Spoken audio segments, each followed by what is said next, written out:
పార్టీలో నిరంతరం యువత ఉండాలి, అది రెండోది. మూడోది స్త్రీ శక్తి. అన్ని విషయాలు మన మహానాడులో చెప్పా, అయినా కూడా వైకాపాలకు సిగ్గురాల. అంటే ఇప్పుడు కూడా సిగ్గు లేకుండా అట్లనే మాడుతున్నారు, మహిళల్ని కించపరిచే విధంగా మాడుతున్నారు. ఎనివే ఒకడు అయిపోయాడులే, రెండోడి కోసం ఎత్తుకుతున్నాం, దొరుకుతాడులే. మహిళల్ని అవమానించిన ఎవడు పారిపోయే ప్రసక్తి లేదు. పట్టుకొచ్చి బండకేసి కొట్టి లోపలేసే బాధ్యత మన ప్రభుత్వం తీసుకుంటుంది.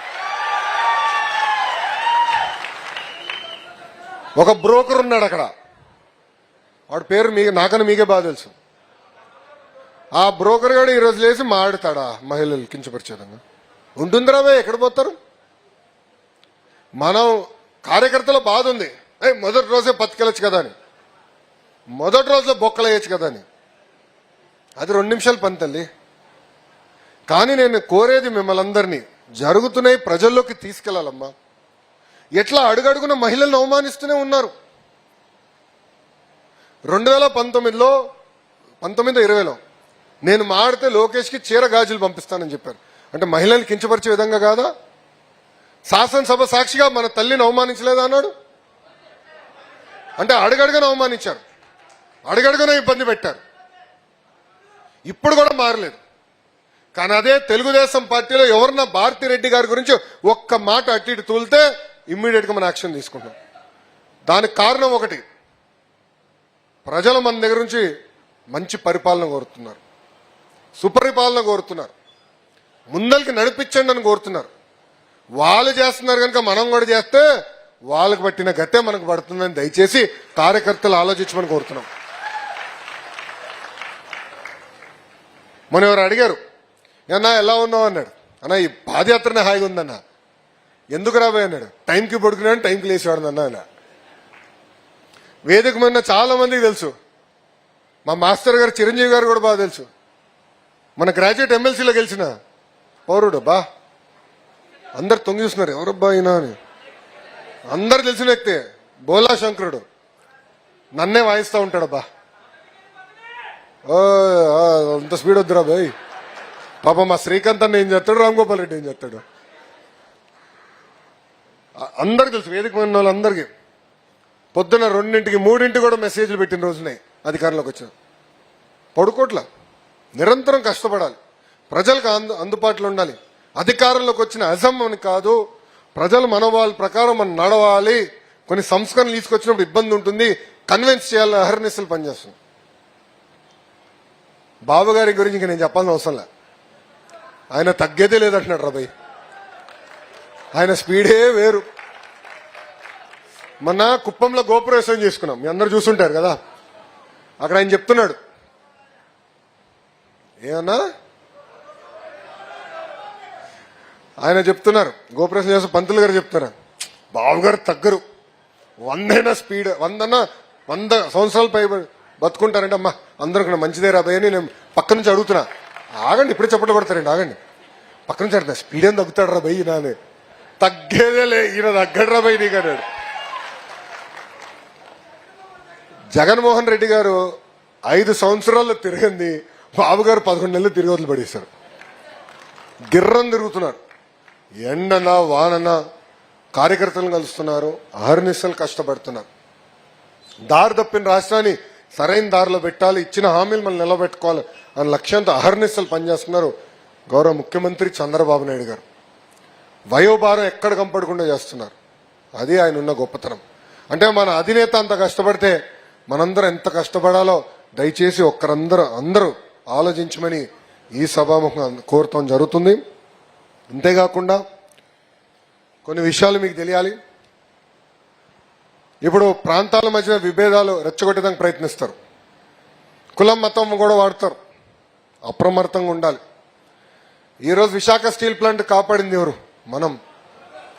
ఈరోజు అతిపెద్ద స్టీల్ ప్లాంట్, భారతదేశంలోనే అతిపెద్ద స్టీల్ ప్లాంట్ ఉత్తరాంధ్రకు తీసుకొచ్చింది ఎవరు? మన ప్రభుత్వం. విశాఖపట్నానికి అనేక ఐటీ పరిశ్రమలు ఈరోజు వస్తున్నాయంటే, టీసీఎస్ కానీ గూగుల్ కానీ ఎన్ని వస్తున్నాయంటే తీసుకొచ్చింది ఎవరు? మన ప్రభుత్వం. రైల్వే జోన్ ఏర్పాటు చేసింది ఎవరు? మన ప్రభుత్వం. దానికి కారణం డబుల్ ఇంజిన్ సర్కార్. కేంద్రంలో ప్రధానమంత్రి గారు, రాష్ట్రంలో బాబు గారు ఇద్దరు కలిసికట్టుగా పనిచేస్తున్నారు. రాష్ట్రాన్ని ముందలు తీసుకెళ్తున్నారు.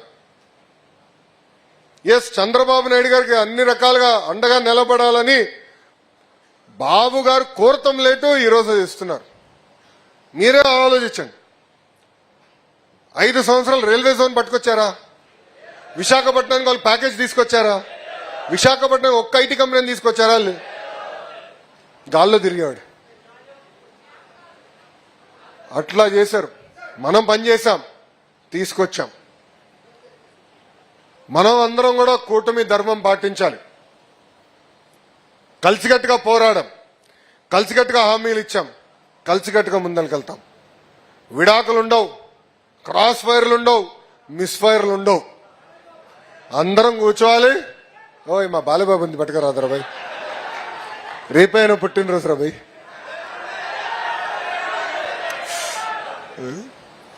రేపైనా పుట్టినరోజు. ఇక్కడ అన్ని వైజాగ్లో అన్ని పనులు చూసుకుని రాత్రి పరిగెడుతున్నాం మళ్ళీ రేపు సాయంత్రం.